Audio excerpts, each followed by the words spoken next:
Merchant Category Code. A Merchant Category Code, MCC, is a 4-digit number listed in ISO 18245 for retail financial services. An MCC is used to classify a business by the types of goods or services it provides. Assignment of MCCs. MCCs are assigned either by merchant type, for example, one for hotels, one for office supply stores, etc., or by merchant name, for example, 3000 for United Airlines, and is assigned to a merchant by a credit card company when the business first starts accepting that card as a form of payment. The same business may code differently with different credit cards, and different sections or departments of a store may code differently.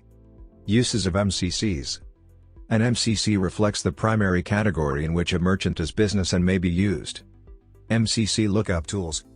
There are multiple resources credit card users can consult to predict how credit card purchases with given vendors may be categorized. Examples include